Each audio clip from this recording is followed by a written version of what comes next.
సకల దేవతా స్వరూపుడు శ్రీ షిరిడి సాయినాథ్ మహారాజ్ గారి పాదారవిందాలకు శిరస్సు వంచి నమస్కరించుకుంటూ మీరుద్దీన్ ఉలిక్కిపడి నిద్రలేచాడు.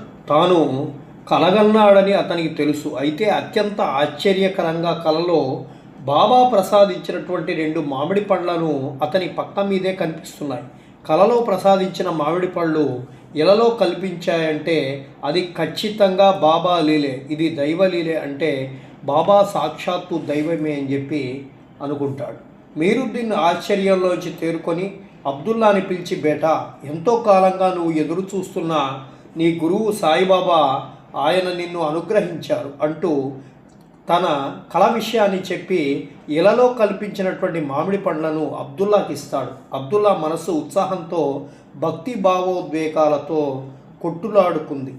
అతడు తక్షణమే షిరిడి ప్రయాణమవుతాడు. అబ్దుల్లా షిరిడి చేరుకునేసరికి మధ్యాహ్నమవుతుంది. ఆ సమయంలో మసీదులో బాబాకి నైవేద్యం సమర్పిస్తున్నారు. అందరి దృష్టి బాబా మీద ఉంటే బాబా దృష్టి ఎక్కడో ఎటో ఎవరి కోసమో ఎదురు చూస్తున్నట్లుగా ఉంది. సరిగ్గా అదే సమయానికి వచ్చారు అబ్దుల్లా. అతను మసీదు మెట్లెక్కుతున్నాడు. ఒక్కొక్క మెట్టు ఎక్కుతుంటే బాబా దివ్య సుందర రూపం క్రమక్రమంగా దర్శనమవుతుంది. అబ్దుల్లా నేత్రాలు నిండుగా ఆనంద బాష్పాలు సుడులు తిరుగుతున్నాయి. తన గురువు, తన దైవం ఆనందాన్ని సందేశం పంపి షిరిడి రప్పించుకున్న తన తండ్రి సాయిబాబాని చూడగానే అబ్దుల్లా హృదయం ఆనంద పారవశంతో పులకించిపోయింది. అతడు చేతులు జోడించి ఆనంద బాష్పాలు జలజల రాలుస్తూ, బాబాని, మేరా మాలిక్, ఇన్నేళ్లు నన్ను కనికరించావా బాబా, నీ అంతటా నువ్వే నన్ను నీ దగ్గరికి చేర్చుకొని దర్శనమిచ్చావా బాబా అన్నారు భావోద్వేగంతో. అంతవరకు అబ్దుల్లాని చూస్తున్నటువంటి బాబా చప్పున దృష్టి మరల్చుకొని మసీదు కప్పు వైపు యథాఫలంగా చూస్తూ, టైరో ఆగు, కాసేపు ఆగు అన్నాడు.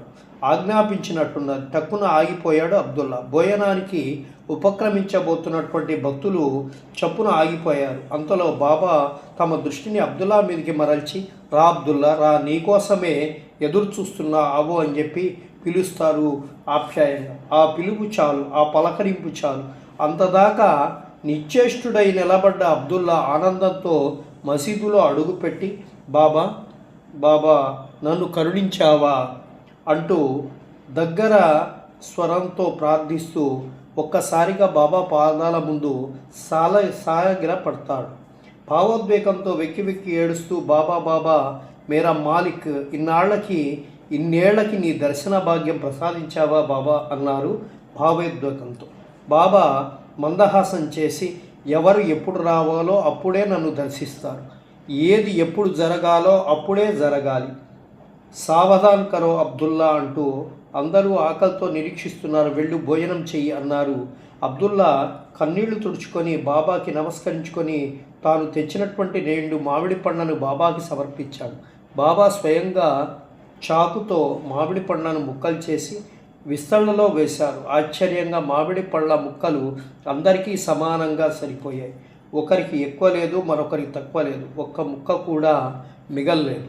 భోజనాలు ఆరంభించమని బాబా సైగ చేయగానే అబ్దుల్లాతో సహా అందరూ సహపంక్తి భోజనాలు ప్రారంభించారు. అందరూ తృప్తిగా కడుపు నిండా భోజనాలు ఆరగించిన తర్వాత జై బోలో సమర్థ సద్గురు సాయినాథ్ మహారాజ్కి జై అని చెప్పి నినాదాలు చేస్తూ లేచి